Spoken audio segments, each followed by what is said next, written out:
اور یہی تعلیم آپ نے صحابہ کو بھی دی۔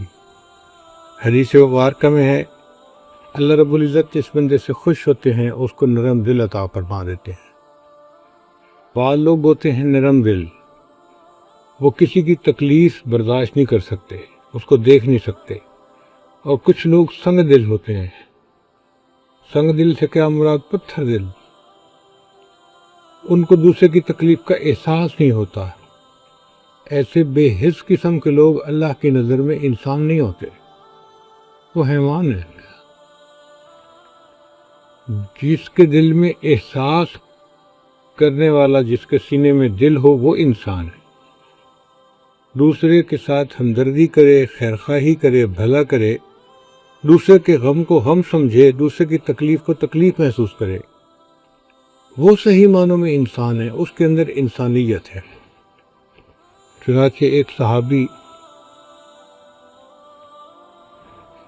سفر پہ جا رہے تھے، انہوں نے ایک درخت کے اوپر گھونسلہ دیکھا جس میں چھوٹے چھوٹے بچے تھے چڑیا کے، وہ بڑے رنگ برنگ تھے، خوبصورت تھے۔ چڑیا کہیں دانہ چگنے کے لیے گئی ہوئی تھی، بچے اکیلے تھے، انہوں نے بچے اٹھا لیے۔ تھوڑی دور آگے چلے تو پیچھے چڑیا بھی آ گئی۔ اب وہ چڑیا ان کے سر کے اوپر اڑتی رہی، چکر لگاتی رہی۔ وہ صحابی نہیں سمجھے کہ یہ چڑیا چاہتی کیا ہے۔ تھوڑی دیر کے بعد چڑیا ان کے کندھے پہ آ کے بیٹھ گئی۔ اس صحابی نے چڑیا کو بھی پکڑ لیا۔ اب سب کو لے کے وہ نبی علیہ السلام کی خدمت میں حاضر ہوئے۔ صحابہ کرام کی ایک خوبصورت عادت یہ تھی کہ جب کوئی نئی بات پیش آتی تو وہ اللہ کے حبیب صلی اللہ علیہ وسلم سے پوچھا کرتے تھے کہ اے اللہ کے وسلم یہ کیا معاملہ ہے؟ تو اس صحابی نے بھی نبی علیہ السلام سے پوچھا۔ پھر اللہ کے محبوب صلی اللہ علیہ وسلم نے اسے سمجھایا کہ دیکھو یہ ماں تھی، اس کو بچوں سے پیار ہے۔ جب یہ دانہ لے کے اپنے گھونسلے میں واپس آئی تو بچوں کو نہیں پایا، تو یہ تڑپ گئی کہ میرے بچے کہاں گئے۔ اب ان کو ڈھونڈنے کے لیے جب نکلی تو تمہارے ہاتھ میں سے بچوں کو دیکھا، تمہارے سر کے چکر لگاتی رہی اور تم سے فریاد کرتی رہی کہ میرے بچوں کو مجھ سے جدا نہ کرو، تم نہیں سمجھے۔ تو کچھ دیر کے بعد اس چڑیا نے خود اپنے آپ کو گرفتاری کے لیے پیش کر دیا کہ پکڑنا ہی ہے تو بچوں کے ساتھ مجھے بھی پکڑ لو، میں گرفتار تو ہو جاؤں گی، اپنے بچوں کے ساتھ رہوں گی نا۔ تو فرمایا کہ دیکھو یہ ننھی سی جان ہے اور اس کے اندر بھی بچوں کی ایسی محبت ہے، مامتا ہے، اس لیے تم ان ماں بچوں کو تکلیف نہ دو، جس گھونسلے سے تم لے کے آئے ہو اسی گھونسلے میں ان کو واپس پہنچا کے آؤ۔ تو صحابی نے نبی علیہ السلام سے پوچھا اے اللہ کے وسلم جانوروں پر ترس کھانے میں بھی ہمیں ثواب ملے گا؟ کہ نبی علیہ السلام نے فرمایا ہاں، ہر گیلے جگر کے لیے۔ ہر گیلا جگر سے کیا مراد؟ جو زندہ ہے، جس کے سینے میں دھڑکتا ہوا دل ہے، اس کے اوپر تم ترس کھاؤ گے تو اس پر تمہیں ثواب ملے گا، چاہے انسان ہو چاہے جانور ہو، چاہے مسلمان ہو چاہے کافر ہو۔ لیکن اگر جاندار ہے تو اس کے اوپر ترس کھاؤ گے تو اس کے بدلے اللہ تعالیٰ تمہیں اجر عطا فرمائے گے۔ اسی حدیث مبارکہ میں ہے من لا یرحم لا یرحم، جو دوسروں پر رحم نہیں کرتا اللہ تعالیٰ اس بندے کے اوپر رحم نہیں فرماتے۔ جو بے رحم انسان ہوتا ہے اللہ تعالیٰ اس کے ساتھ سختی کا معاملہ فرمائیں گے۔ حدیث مبارکہ میں نبی علیہ السلام نے ارشاد فرمایا الراحمون یرحمہم الرحمن، کہ جو رحم کرنے والے لوگ ہوتے ہیں ان پر رحمان رحم فرماتا ہے۔ ارحموا من فی الارض، تم زمین والوں پر رحم کرو، یرحمکم من فی السماء، آسمان والا تم پر رحم کرے گا۔ تم زمین والوں پر رحم کرو، آسمان والا تم پر رحم کرے گا۔ اور ایک حدیث پاک میں نبی علیہ السلام نے فرمایا لا تنزع الرحمت الا من شقی، کہ رحمت جدا نہیں ہوتی مگر اس شخص سے جو بدبخت ہوتا ہے۔ جو بدبخت انسان ہوتا ہے اس کے دل سے رحمت نکل جاتی ہے، ورنہ بندے کے دل سے رحمت نہیں نکلتی۔ جو اچھا انسان ہو، نیک بخت ہو، اس کے دل میں ضرور رحمت ہوتی ہے، وہ دوسروں کے ساتھ خیر کا معاملہ کرتا ہے۔ اسی لیے کمزور کے ساتھ انسان کو ہمدردی ہونی چاہیے، بوڑھے کے ساتھ ہمدردی ہونی چاہیے۔ نبی علیہ السلام نے ارشاد فرمایا فَإِنَّمَا تُرْزَقُونَ وَتُنْصَرُونَ بِضُعَفَائِكُمْ، کہ تمہیں اللہ تعالیٰ رزق عطا فرماتا ہے اور تمہاری مدد کرتا ہے تمہارے کمزوروں کی وجہ سے، بچوں کی وجہ سے اور بوڑھوں کی وجہ سے ہمیں رزق دیا جاتا ہے۔ اگر جوانوں کی پرکھ کا معاملہ ہوتا تو ہمارے کام ایسے ہیں کہ اللہ تعالیٰ ہمیں پینے کو ایک گھونٹ پانی نہ دیتے۔ جو کچھ مل رہا ہے یہ کمزوروں کی وجہ سے، عورتوں کی وجہ سے، بچوں کی وجہ سے، یا بوڑھوں کی وجہ سے، یا بیماروں کی وجہ سے مل رہا ہوتا۔ اس لیے بندے کو چاہیے کہ گھر کے چھوٹوں کے اوپر رحم کرے، عورتوں کے ساتھ نرمی کا معاملہ کرے، بچوں پر رحم کرے، ان کے ساتھ شفقت کرے، محبت دے ان کو۔ بعض ماں باپ دیکھے ہیں کہ بچوں کے ساتھ بہت زیادہ سختی کرتے ہیں، یہ اچھی چیز نہیں ہوتی۔ محبت پیار سے بچوں کو جیسے ڈھال لیا جائے وہ بچے ڈھل جاتے ہیں، سختی سے بچے الٹا بگڑ جاتے ہیں، نافرمان بن جاتے ہیں، ماں باپ کے کنٹرول سے بھی نکل جاتے ہیں اور دین سے بھی دور ہو جاتے ہیں۔ تو سختی برائے سختی اچھی چیز نہیں ہوتی، نرمی زیادہ بہتر ہے۔ حدیث مبارکہ سن لیجئے کہ صحابی کہتے ہیں ما رأیت احدا کان ارحم بالعیال من رسول اللہ صلی اللہ علیہ وسلم، میں نے نبی علیہ السلام سے زیادہ بڑھ کر اپنے گھر والوں کے لیے رحم کرنے والا اور کوئی بندہ نہیں دیکھا۔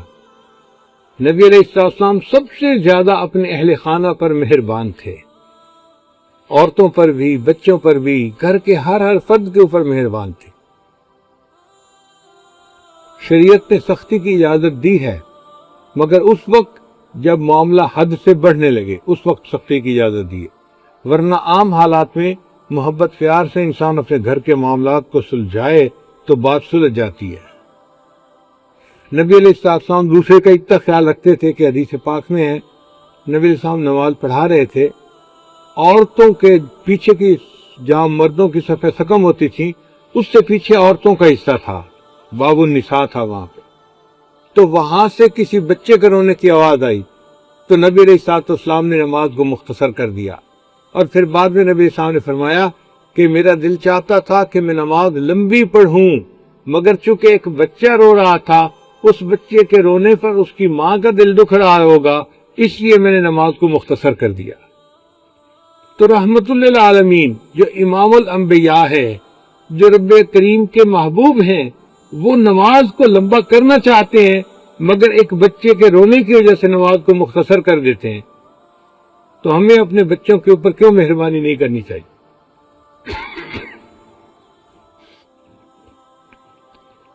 ایک حدیث مبارکہ میں خواب و خسرہ، خسارہ پا لیا، نقصان اٹھا لیا اس بندے نے، من لم یجعل اللہ تعالی فی قلبہ رحمۃ للبشر، جس کے دل سے اللہ نے بشر کے لیے رحمت کو نکال لیا ہو، یعنی دوسرے بندوں کے لیے جس کے دل سے رحمت کو نکال لیا، وہ بندہ تو برباد ہو گیا، اس کو تو نقصان ہو گیا، اس نے اپنا بہت بڑا نقصان کر لیا کہ اس کے دل سے اللہ نے رحمت ہی کو نکال لیا۔ آج کل ہم اپنے معاشرے میں بعض جگہوں پر سختی دیکھتے ہیں جس کی اصلاح کی ضرورت ہے۔ مثال کے طور پہ عام طور پہ دیکھا ہے کہ حفظ کی کلاس کے بچے چھوٹے ہوتے ہیں، 7 سال، 5 سال، 10 سال کی عمر کے، اب وہ چھوٹے بچے بیچارے سہم جاتے ہیں، خوفزدہ ہو جاتے ہیں، ان کو سبق اچھی طرح یاد ہوتا ہے، وہ گھر میں اپنی ماں یا باپ کو سنا کے سبق جاتے ہیں، ٹھیک سناتے ہیں، استاد کے سامنے جب بیٹھتے ہیں تو استاد کے روب کی وجہ سے وہ بھول جاتے ہیں۔ اب استاد اگر نرمی سے ان کو نہ سکھائے تو وہ بچے پھر غلطی کرتے ہیں، اور اگر استاد کے ہاتھ میں ڈنڈا بھی ہو تو پھر اور زیادہ خوفزدہ ہو جاتے ہیں، چھوٹے بچے ہوتے ہیں نا۔ تو ہم نے دیکھا ہے کہ ایسے قاری حضرات پھر بچوں کو مارنا شروع کر دیتے ہیں، اور یہ بہت بری عادت ہے، انتہائی بری عادت ہے۔ چھوٹے بچوں کو مارنا نہیں چاہیے، مارنے سے الٹا بچے بگڑ جاتے ہیں، ڈھیٹ ہو جاتے ہیں، ان کا ذہن کام نہیں کرتا۔ جو بچہ 1 منٹ میں لائن یاد کر لیتا تھا وہ 1 گھنٹے میں بھی لائن نہیں یاد کر سکتا، ان کے سبق رک جاتے ہیں، اور پھر 2 مہینے 3 مہینے سبق رکا ہوا ہوتا ہے، اور وہ بچے کو کہتے ہیں نہیں پیچھے یاد کرو پھر آگے چلیں گے۔ بھئی سبق روکا کیوں؟ سبق روکنے کی کیا ضرورت تھی؟ اگر پیچھے سے سبق یاد نہیں تھا تو اس سے 1 کی جگہ 2 پارے سن لیتے، 2 کی جگہ 3 پارے سنتے ایک دن میں۔ زیادہ پڑھنے سے بچہ جلدی یاد کر لیتا ہے، مارنے سے یاد نہیں کرتا۔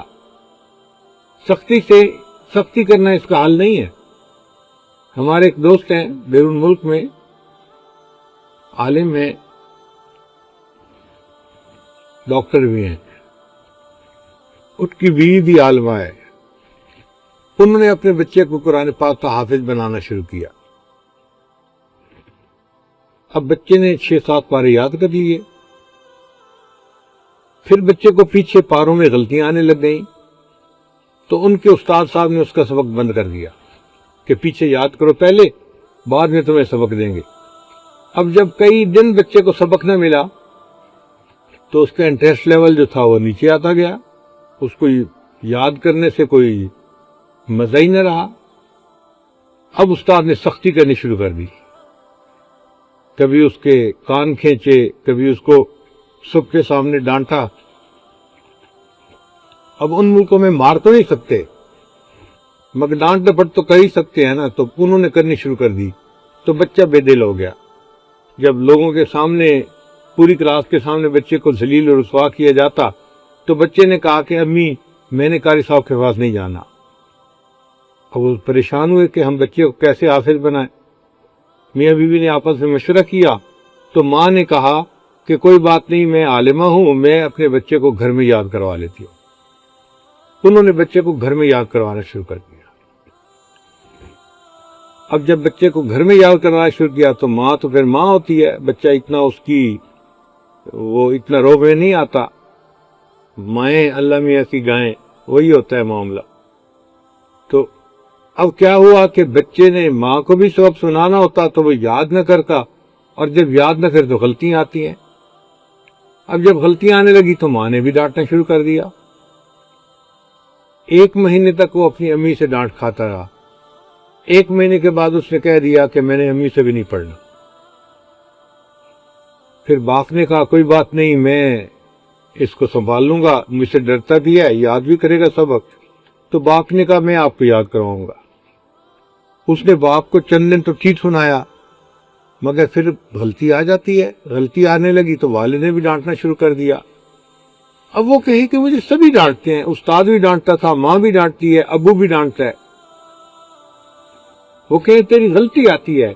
بچہ کہ ابو اگر ایک غلطی پہ آپ اتنا ڈانٹتے ہیں تو جو میں کئی رکوع بغیر غلطی کے سناتا ہوں تو مجھے اتنے اپریشیٹ بھی تو کرے نا، وہ تو آپ کرتے نہیں ہیں، ڈانٹ اب بس۔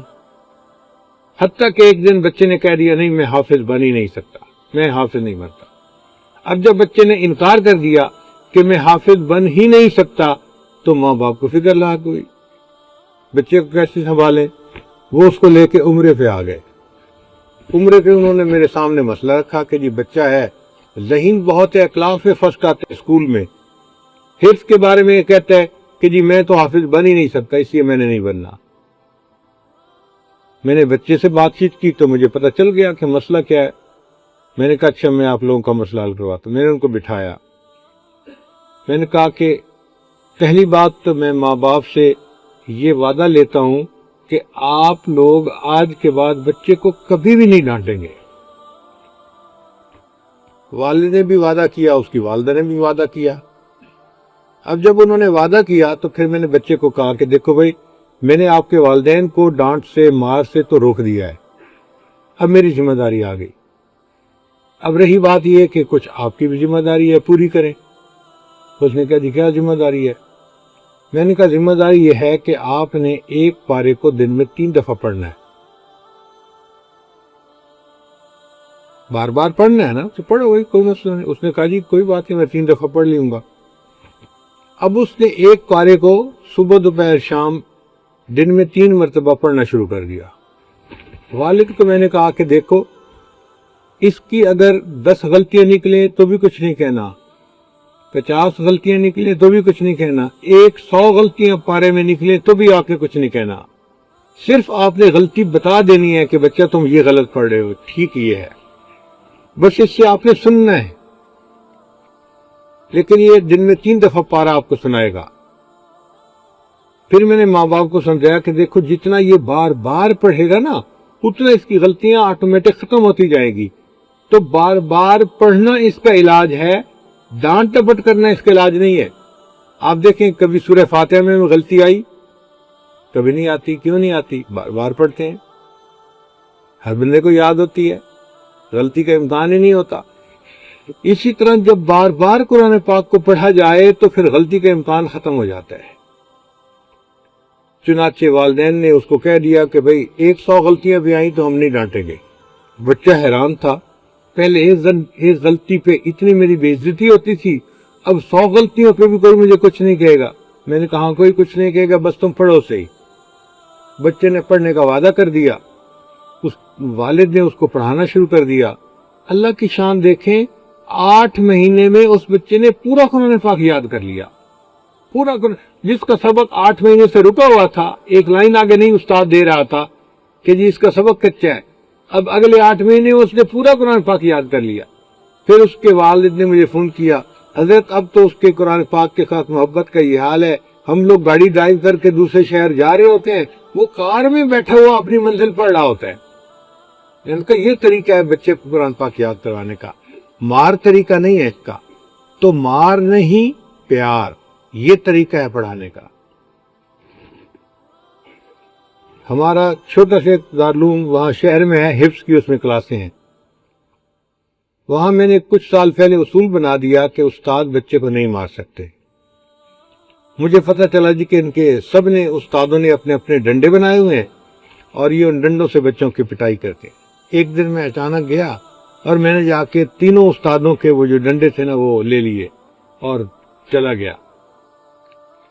کچھ دن بعد مجھے پتہ چلا جی اب استادوں نے ڈنڈوں کی بجائے وہ جو پائپ ہوتا ہے نا پانی والا، وہ ٹکڑے رکھ لیے ہیں اور ان پائپوں سے مارتے ہیں، اور پائپ کی مار ڈنڈوں سے زیادہ سخت ہوتی ہے.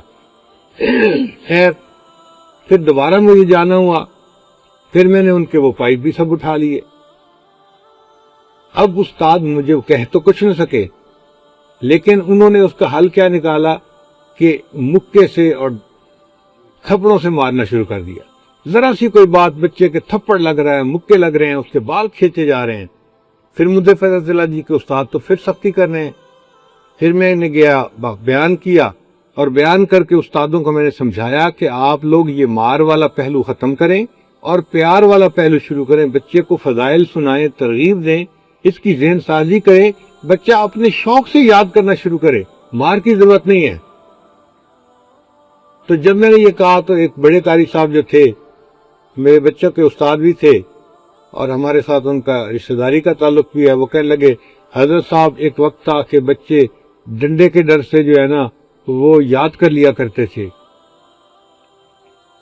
پھر پائپ لگتا تھا تو ڈر سے یاد کر لیا کرتے تھے. اب تو نہ ڈنڈے سے ڈرتے ہیں نہ پائپ سے ڈرتے ہیں، تو اب تو ان کو مکہ مارو تو بھی نہیں ڈرتے. میں نے کہا قاری صاحب اب آپ کے بچوں کی اگر سبق سنانے میں کوئی غلطی آئی نا تو مکہ نہ مارا کریں. کہنے لگے پھر کیا کریں؟ میں نے کہا گولی مارا کریں.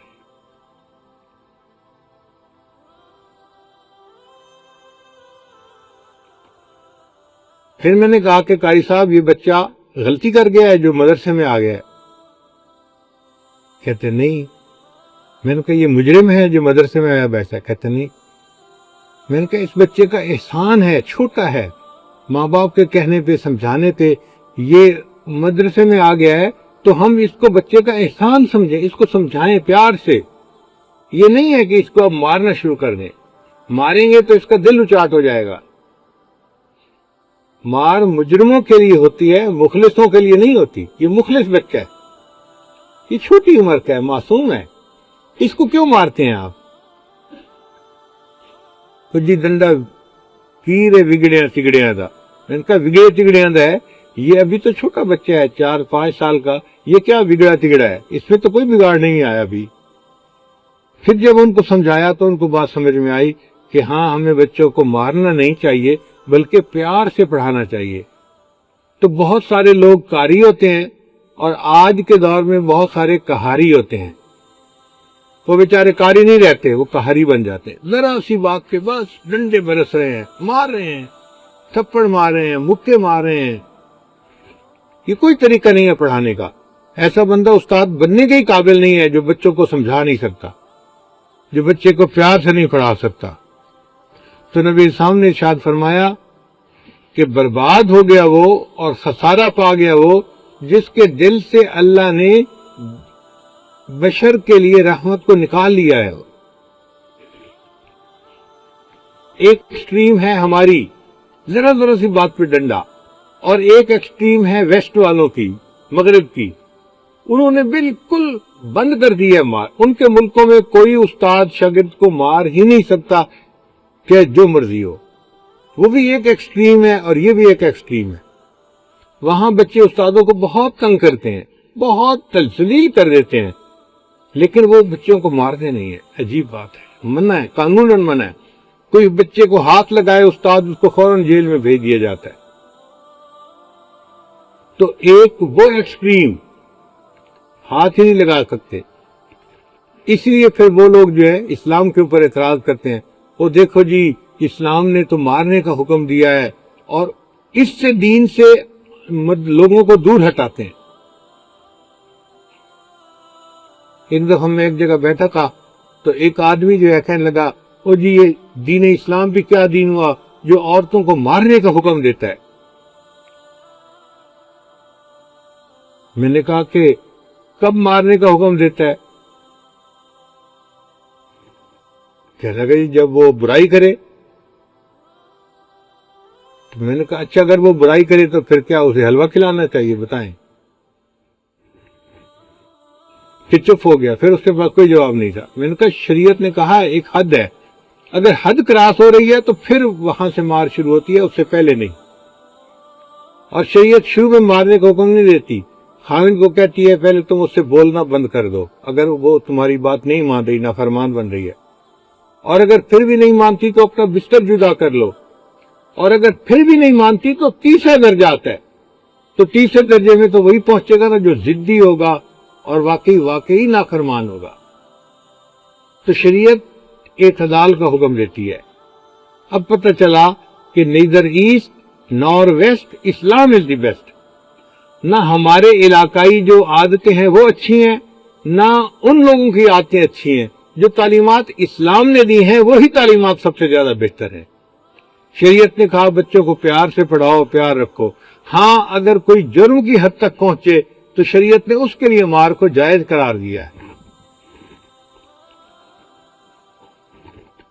نبی اسلام نے ارشاد فرمایا من لم یرحم صغیرنا ولم یوقر کبیرنا فلیس منا، جو چھوٹوں کے اوپر رحم نہیں کھاتا اور بڑوں کا احترام نہیں کرتا وہ ہم میں سے ہی نہیں ہے۔ یعنی نبی اسلام نے فرمایا وہ میری امت میں سے ہی نہیں ہے جو چھوٹوں پر رحم نہیں کھاتا۔ اب ذرا غور کیجئے کہ اس بات کا خیال رکھیں، اگر ہمارے دلوں میں چھوٹوں کے باروں میں احترام نہیں ہوگا یا چھوٹوں کے بارے میں شفقت نہیں ہوگی تو ہم نبی علیہ السلام کی امتی سے گویا خارج ہو جائیں گے۔ بلکہ شریعت تو اس بات کا حکم دیتی ہے اگر کوئی بندہ مشکل میں ہو تو ہم جیسے بھی ہو اس مشکل میں اس کی مدد کریں۔ نبی اسلام نے فرمایا من یسر علی معسر یسر اللہ علیہ فی الدنیا والآخرہ، جو بندہ کسی مشکل میں پڑے ہوئے بندے کی مشکل کو آسان کر دیتا ہے، اس شخص پر اللہ اس کے لیے دنیا اور آخرت کی مشکلوں کو آسان کر دیتا ہے۔ کتنا بڑا اجر ہے کسی کی مشکل میں اس کے کام آنا۔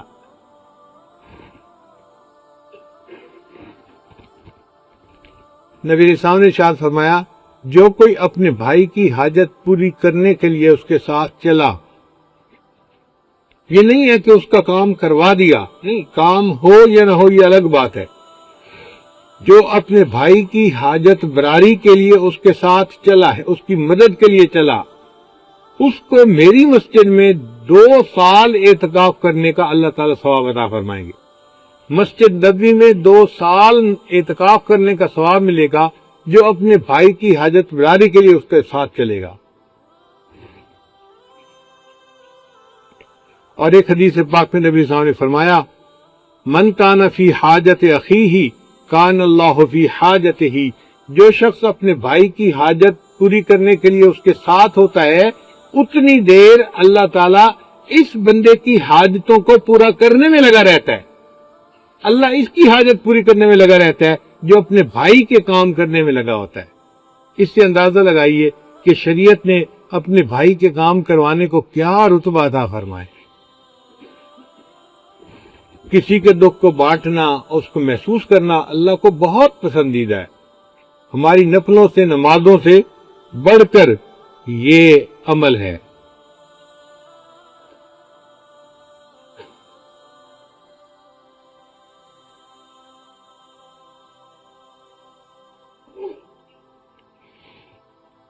بخارا کا ایک حاکم تھا، گورنر تھا، جو بہت سخت گیر تھا.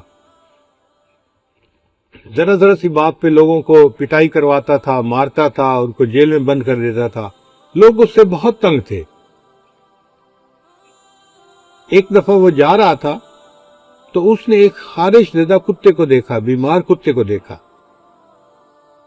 تو اس نے اپنے ایک سپاہی کو کہا اس خارش کتے کو لے جاؤ اور اس کے زخموں پر کچھ مرہم لگاؤ اور اس کو سردی سے بچاؤ اور اس کے کھانے پینے کا خیال رکھو.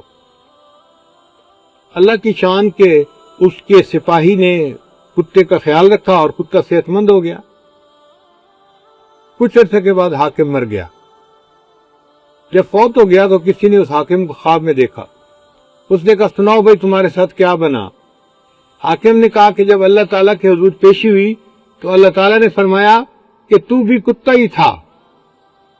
مجھے یہ فرمایا کہ تو بھی کتا ہی تھا، میرے بندوں کے ساتھ سختی کرتا تھا، جیسے کتا بھونکتا ہے نا، کاٹتا ہے، تو بھی اسی طرح میرے بندوں کے ساتھ کرتا تھا. لیکن تو نے چونکہ ایک کتے کے ساتھ بھلائی کی، اس وجہ سے میں نے تیرے گناہوں کو معاف کر دیا، تجھے جنت عطا فرما. ایک کتے کے ساتھ بھلائی پر اگر اللہ تعالیٰ کسی بندے کو جنت عطا فرماتے ہیں، ہم اگر کسی انسان کے ساتھ بھلائی کریں گے اللہ تعالیٰ ہمیں کیوں نہیں جنت عطا فرمائیں. حضرت شیخ الحدیث مولانا زکریا رحمۃ اللہ نے ایک بڑا خوبصورت واقعہ لکھا ہے. وہ فرماتے ہیں کہ ربی بن سلیمان ایک بزرگ تھے. وہ حج کے ارادے سے اپنے گھر سے نکلے اور گھر کے قریب ہی کوفہ شہر تھا. وہاں وہ پہنچے کہ میں یہاں سے کوئی جانور کرائے پہ لے کے اور حج کے قافلے کے ساتھ روانہ ہو جاتا ہوں. جب وہ اونٹ لینے کے لیے جا رہے تھے تو انہوں نے دیکھا کہ ایک عورت ایک جگہ پر بیٹھی ہوئی ایک مردار جانور کا گوشت کاٹ رہی ہے. تو انہوں نے کہا کہ یہ تو گدھا یا خچر ہے، مرا پڑا ہے، اور اس خچر کا یہ گوشت کیوں کاٹ رہی ہے. تو وہ کہتے ہیں کہ میرے دل میں خیال آیا کہ پتہ نہیں یہ عورت ایسی نہ ہو کہ جو یہ گوشت پکا کے لوگوں کو کھلا دے. تو یہ تو مردار کا گوشت ہے اور مردار کا گوشت کھانا تو کسی مذہب میں بھی جائز نہیں ہے، تو میں ذرا پتہ تو کروں. وہ عورت اس گوشت کو لے کر چلی اور ایک گھر کے اندر داخل ہو گئی. وہ کہتے ہیں تھوڑی دیر کے بعد میں نے اس گھر کا دروازہ کھٹکھٹایا تو اندر سے ایک جوان اور لڑکی کی آواز آئی، کون ہے؟ میں نے پوچھا کہ میں پتہ کرنے آیا ہوں کہ ایک عورت یہاں پر مردار کا گوشت لے کے آئی ہے، تو اس کی کیا وجہ ہے؟ اس نے کہا کہ دیکھو ہم لوگ سادات میں سے ہیں، سید گھرانے میں سے ہیں، اور گھر میں صرف عورتیں ہیں. جو گھر کا مرد تھا، ذمہ دار تھا، وہ فوت ہو گیا. اب پیچھے گھر والوں کو سپورٹ کرنے والا کوئی نہیں ہے، اور ہمارے اوپر چوتھا دن فاقے کا گزر رہا ہے اور کچھ کھانے کو نہیں تھا. تو یہ میری ماں تھی جو گئی اور ایک مردار کا گوشت لے کے آئی. ہمارے لیے اس حال میں مردار کا گوشت کھانا بھی جائز ہے، تو تم ہمارے حال کی تحقیق میں مت پڑو اور ہمیں لوگوں کے سامنے رسوا نہ کرو. جب اس نے یہ بات کہی تو وہ کہنے لگی کہ میرے دل میں خیال آیا کہ میں حج پہ جا رہا ہوں، فرض حج تو میں نے کیا ہوا ہے، کیا بہتر نہیں کہ میں اپنے پیسے جو ہیں وہ ان عورتوں کو دے دوں جن کے پاس کھانے کو کچھ نہیں، 4 دن سے فاقے میں ہیں. وہ کہتے ہیں کہ میرے پاس کوئی 300 دینار تھے. میں نے اس لڑکی کو پکڑا دیے اور کہا کہ یہ میری طرف سے تمہارے لیے ہیں، تم اس سے حلال کھانا کھاؤ اور اللہ تعالیٰ تمہیں حلال میں برکت عطا